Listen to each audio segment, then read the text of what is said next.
ஜெயமேஜியம் channel மூலியமா உங்களை சந்திக்கல ரொம்ப மகிழ்ச்சி அடைகிறேன். இன்னைக்கு நம்ம எடுத்திருக்க தலைப்பு சதய நட்சத்திரம். இந்த சதய நட்சத்திரம் அப்படின்னு பார்த்தோம்னா கும்ப ராசியில வரக்கூடிய நட்சத்திரம் இது. இந்த நட்சத்திர பிறந்தவங்களோட சிறப்பு அப்படின்னு பார்த்தீங்கன்னா இவங்களோட குணாதிசயம் தான். இவங்கள யாருன்னா ஒரு வார்த்தை சொல்லிட்டாங்கன்னா போதும், அதை இவங்க மறக்கவே மாட்டாங்க. ஏன்னா இவங்க ரொம்ப ஒரு லேசான மனம் படைச்சவங்க அப்படின்னு சொல்லலாம்.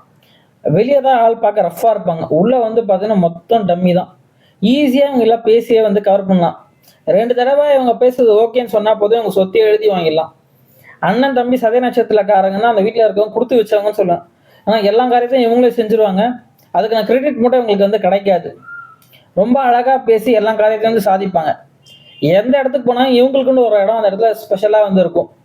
ஆனா ஃபைனலா இவங்களே அதனால அடி வாங்கிட்டு வெளியே வருவாங்க. யாருன்னா ஒருத்தங்க கேட்டா உடனே கடன் கொடுப்பாங்க. ஸோ கடன் கொடுக்கறத இவங்க கம்மி பண்ணிக்கணும். கொடுத்தா இவங்களுக்கு வாங்க தெரியாது. வட்டி, லோன் அந்த மாதிரி விஷயங்களே இவங்க உள்ள என்ட்ரியே ஆகக்கூடாது. இவங்களை பொறுத்த வரைக்கும் ஃபுல்லா ஒரு விஷயத்த முடிக்கணும் அப்படின்னு நினைப்பாங்க. அதுல செஞ்சம் காட்டுவாங்க. அனாவசியமா பாத்தீங்கன்னா நெய்பர்ஸ் கிட்ட சண்டைக்கெல்லாம் போகக்கூடாது. வீட்டு விஷயங்கள் மற்றவங்க கிட்ட பகிரவும் கூடாது. அப்படி செஞ்சாலே பாத்தீங்கன்னா வாழ்க்கை நிம்மதியா இருக்கும். செய்ய வேண்டியது அப்படின்னு பாத்தீங்கன்னா ஈஸ்வரன் வழிபாடு வாழ்க்கையில சிறப்பு கொடுக்கும்.